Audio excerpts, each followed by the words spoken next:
Today we delve into the experiences of biochemical students on their attachment at Pona Herb and Labs, where they're exploring the fascinating intersection of science and nature. In this vibrant environment, these budding biochemists are not just learning theory, they are engaging in hands-on experiments that bring their studies to life. As they work alongside seasoned professionals, the students gain invaluable insights into how biochemistry can be applied to develop innovative herbal solutions. Through collaboration and innovative thinking, these students are not only expanding their knowledge, but also contributing to groundbreaking research in herbal biochemistry.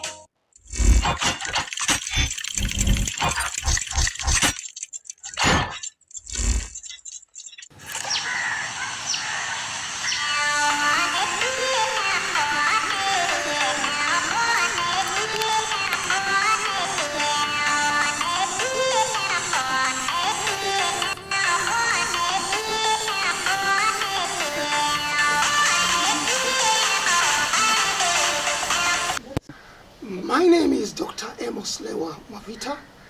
I am a medical biochemist in the line of pharmacology and pharmacognosy. With me today, I have students from different universities who have come to understand the role of natural products.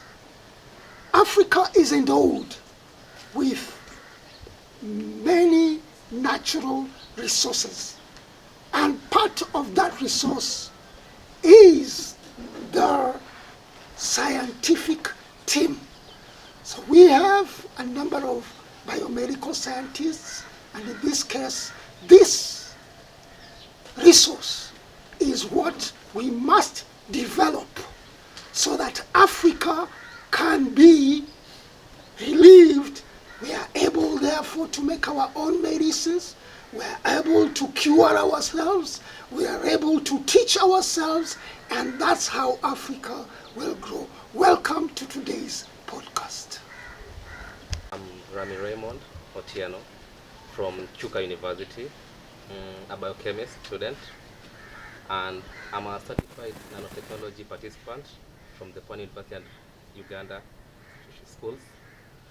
And so far, I've come to realize that there are more resources, particularly in Kenya, and there are a lot of diseases, malignant diseases that require the indigenous plants or alternative medicines.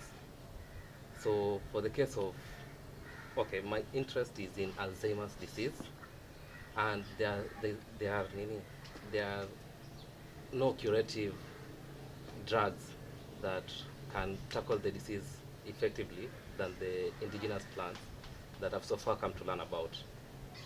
Yeah, that's all I'm interested in so far. I think I have the knowledge at this class. Thank you. My name is Lydia Akinyo Thiambo. I'm a third-year student at Chuka University doing biomedical science and technology. And since coming to Pona Herbs and Labs, I've learned so much about philosophy of cures and the elements in the society, in-depth knowledge about them. And I've been glad to know that there are herbs that can be used in place of the surgery kind of treatment, the therapies that we have in the hospitals. And I'm more interested in arthritic disorders. That is because I have a lot of elders back home who complain about joints, bones, and pain every morning and evening. So my interest is more about arthritic disorders. And so far, I feel like there are some ways that can be used to slow down the spread of the pain. Because usually it's said that women especially age faster compared to the men. You start feeling your joints, they're not working as they used to be, and the signal field in between the joints is gone. So as there are different herbs and components that can be used to reduce this and to make the pain go away and reduce the number of people suffering from having arthritic disorders, then I'm glad to take part in this fieldwork. My aim is to create medicinal caseins or herbal caseins that can be used instead of going for surgeries to replace the bone and ligaments, so that they don't have to go for the surgery at old age because it will also take a lot of time to heal. So having herbal baths or herbal drugs or fruits, or even having some more natural components that can be used for healing is a better option. My name is Christine Salim, a second year from JKUAT University, Jomo campus, taking medical biochemistry course. So since coming to Pona Herbal Care, I've been pleased to know that there is curative herbs which can be used to treat various malignancies, and I am more interested in this area because those menstrual cramps I experience a lot during my menstrual cycle are very painful, and despite taking various drugs to curb that, I've not been able to move around during that period. So even after taking those drugs, I'm still supposed to stay in bed until that period comes off. So I'm more interested in that area and develop curative components that can be able to have that, and so that I can also be able to move around during that period, because as a student and all these things I'm supposed to be doing, I do not want to be bedridden during that stage. So that is what I am more interested in. Thank you. Hello, I'm Henry Ofunja, a third-year student at Kirinyaga University. I pursue medical biotechnology, or rather medical biotechnology pursues me. So since I came at Pona Herbs and Labs, I've learned a lot, beginning from philosophy of cures to indigenous knowledge, and I'm planning to pursue malignant salivary gland tumors, which affect significant population, if not Kenya, but of Africa, and coming to realization that we can cure it ourselves by our own drugs, rather than therapies in hospitals or medical labs that use petroleum products to try to suppress the tumors, and it comes with a long effects that sometimes they cannot be reversed. Why use very risk methods when we can depend on our own? And I also in future I like to pursue molecular biology and genetics.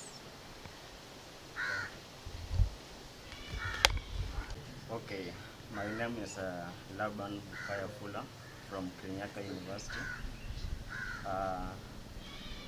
I was interested in integrated medicine, and I came to learn that there's a company known as Pona Herbs and Labs that uses natural products to cure diseases. So it got my interest and I joined them. So I was interested in hematological cancers to get natural cures for these cancers, since there are threats to many lives in Kenya. So my interest is to get molecules in management and treatment of these malignancies. Okay, my name is Webster Onsomu from Chuka University, taking BSc Industrial Chemistry. I have been learning a lot at Pona Healthcare. Especially I was involved in development of a polyherbal that would be useful in the healing of a skin condition known as ringworm. It has been a problem, especially around the humid areas, considering that it is easily spread through skin contacts. Now, as an industrial chemist, we came up with an idea of developing a drug which can help in using this disease, or curing this disease, compared to using the manufactured drugs, which are not quite helpful at some point. Thank you. I'm Faith Makena Gishina, a student from Chuka University pursuing biomedical sciences and technology.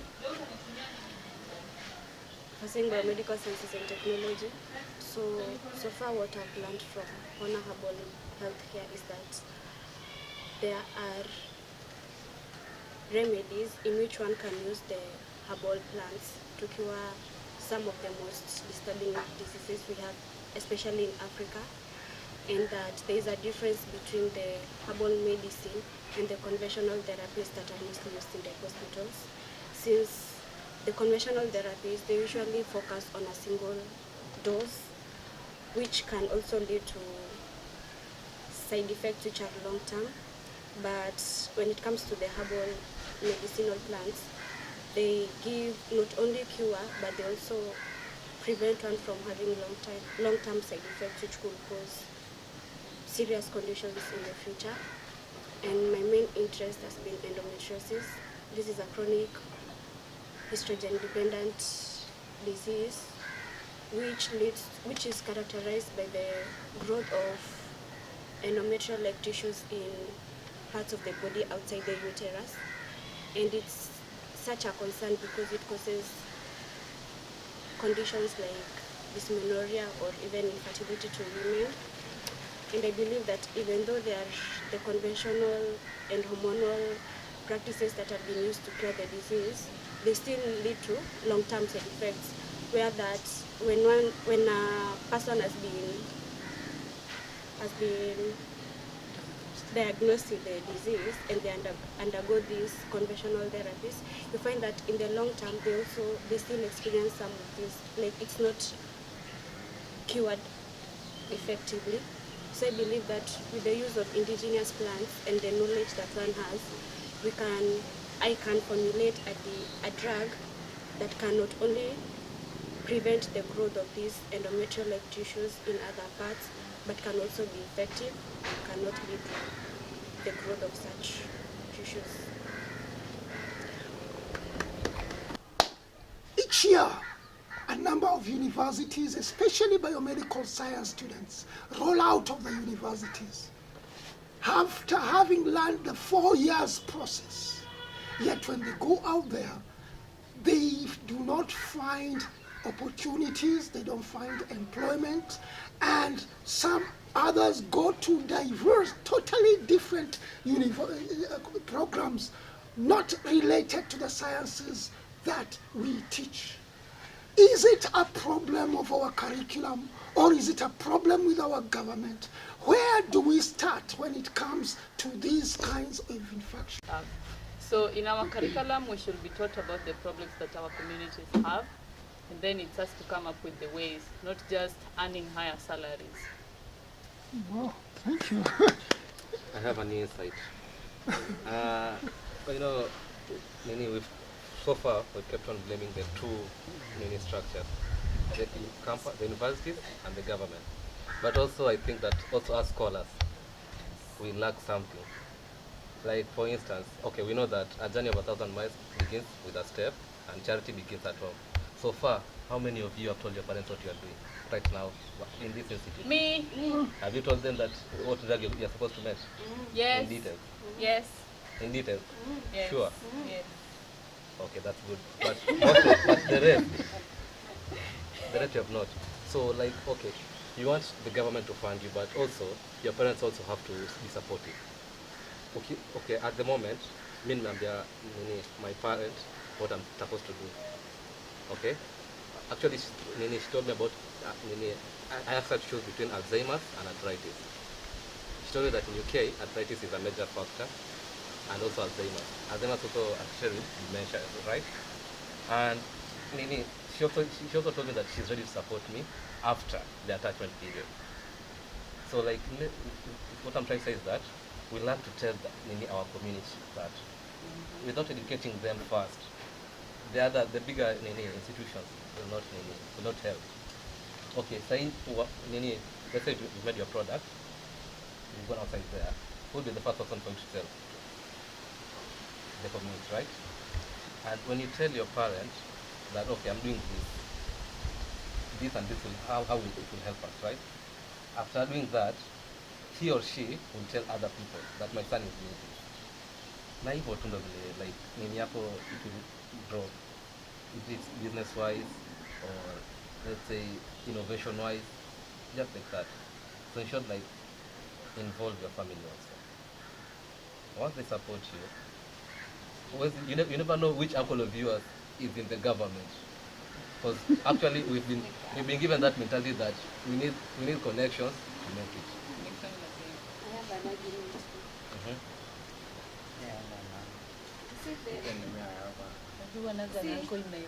My argument is, yes, the community wants us to do this. The community wants you to go out. They want you to go and explore. They want you to go and have these skills. They send you. Some do you Harambes. They raise the money for you, the fees for you, and you do it. But that's your community.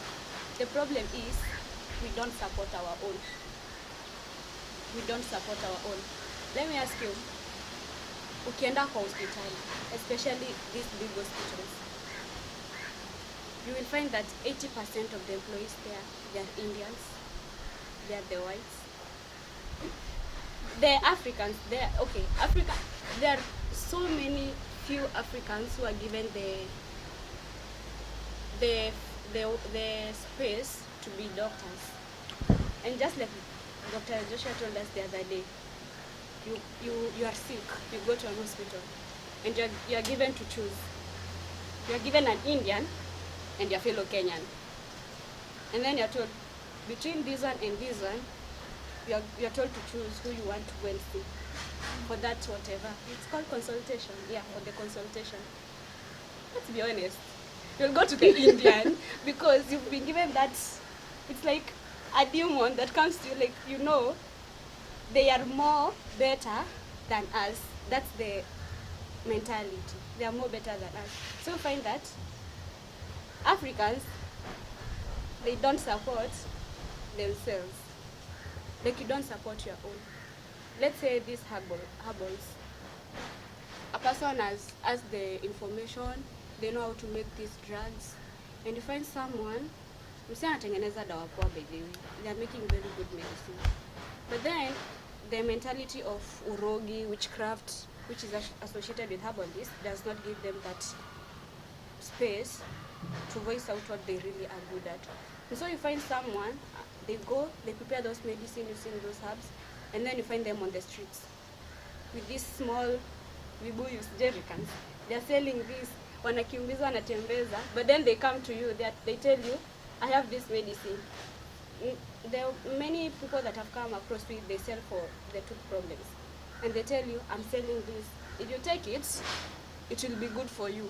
If you have this problem with your tooth or with any whatever condition that you have and you take it, it's going to be beneficial to you. But how many people stand there and listen to what these people have to say? No one. Actually, me, I've never. Like, they come to you, they tell you, this one can cure this. And they tell you, I've given this, and the results are good. But then you are like, These ones, I'd rather go to the hospital. I'd rather go see a dentist who has more skills, who has more info than these herbalists. They are not supported. They are not given that space to voice out what they really can do. And that's why you find many people who are herbalists, we are told that it's just a community, right? They live with their own community. They use these good trees, these indigenous herbs for themselves, for their own community. Because the moment they want to voice out what these things can do, they are not given that space to voice out their own. You understand? Like, they are not given that, they are not allowed to voice out their what they really know about, their talent. We just have that mentality of the white guy, this white person, this Indian, this Asian, has more skills than our own.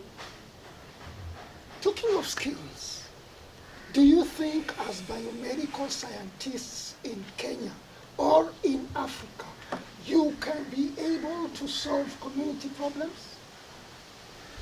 I have an answer, and it's going to help Makena. Villagers are very funny people. They are friendly if you're friendly. Have you ever done community service in your village? That is why they will not accept you. It is a funny thing, by the way, in the village. They usually feel like, oh, huyu ni msichana wa town, apendi watu washago kama sisi. The first thing they feel when they see a visitor is inferiority. They feel like, oh, now this person wants to come and tell me that they are better than me and I'm worse. That is why when you try to talk to them, they're not going to be friendly. And watakusengenya because they feel like you're better than them. Umekuja kwa village, umekuja kuwaonyesha sasa hawa wajui kitu. Have you noticed that every single time watu wa Nairobi wakienda nyumbani wameshinda tu, oh, uko Nairobi tunafanyanga hivi. Oh, uko Nairobi tunafanyanga hivi. Umeuliza watu Shago wanafanyanga aje? Haujauliza. That is why they are not so welcoming to visitors. So during Corona, okay, I was raised in Kisumu all my life until Corona. So during Corona, my father decided finally let's go home and settle in our own home. Enough of staying in the town. And then I went home. I didn't even have a friend because wanakuona and then they're like, uni msichana wa town. Uni msichana wa town hata tuongelesha. So I used to be very scared of the village people. I used to feel like they are so rude and they're so they're not polite at all. Like wanakuangalia tu, wanakusengenya, and wangenisengenya na Kijaka and I understand Kijaka. But then now they assume that I'm msichana wa town, I do not understand that language.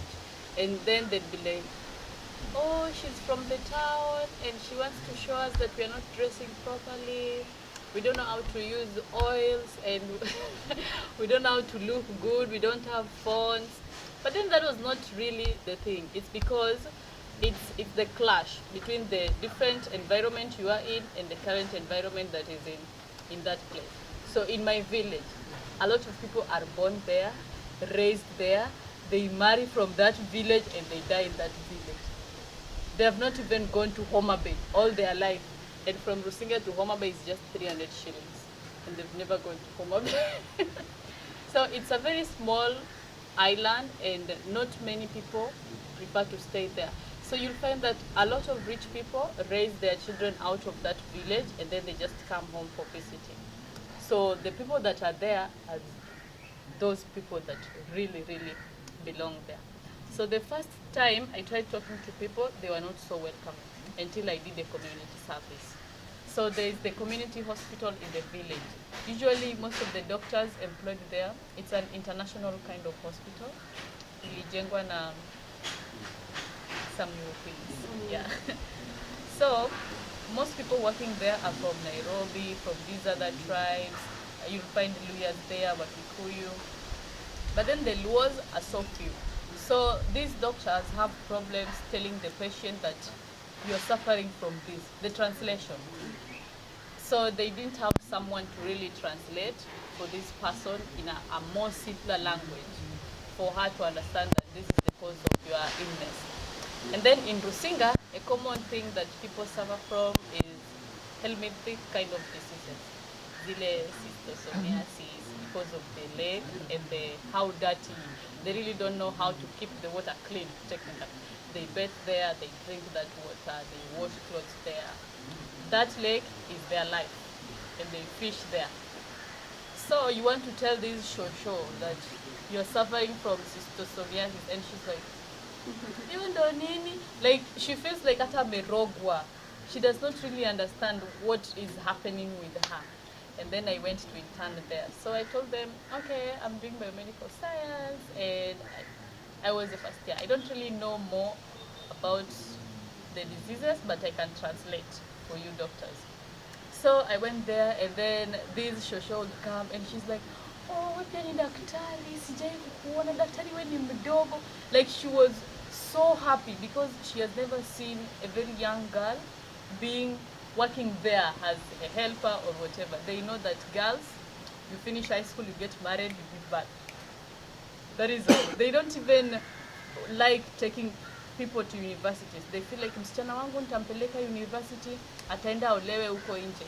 So you find that someone is in class 6 and they have a family, she's in form 2, they have a family. So hawajaiona really mwenye alienda university akarudi because while the rich that take their kids to university don't come home and they don't stay in the village. So she was so happy, and then anaambia daktari, mimi nataka nitibiwe na huyu daktari, and I'm not even a doctor. So I sat there and I was telling her, daktari amesema kuna malaria. So I was translating to Kijaka so that she understands. Amesema kuna malaria ni kwa sababu maybe ulifanya hivi, maybe ulifanya hivi. Lakini sasa ikabidi umedungwa hivi shindano ndio wafanye hizo test zote. And then she's like, oh, ndio maana wangu wananidunga shindano. Oh, mimi sikujua ni hiyo. Because they just go there and then the doctor tells them, sit.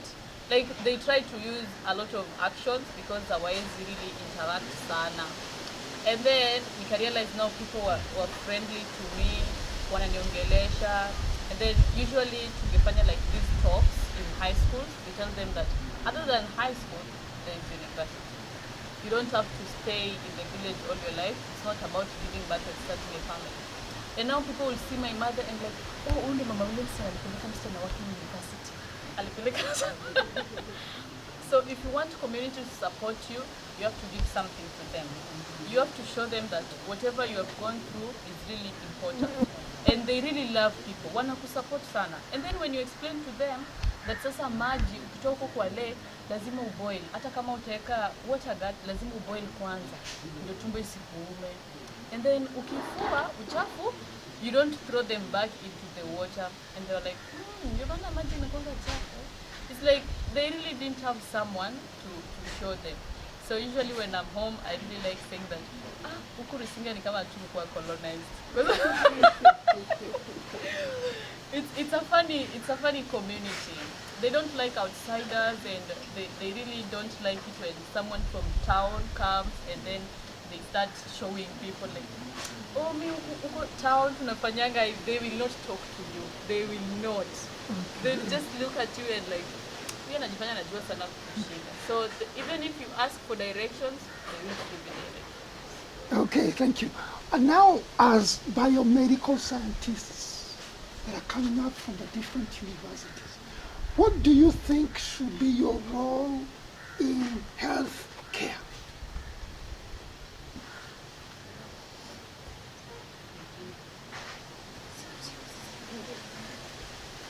What do you think should be your role in healthcare as a biomedical scientist or a student from the university who has done biomedical sciences like biochemistry, biomedical sciences, and very many other microbiologies and the rest?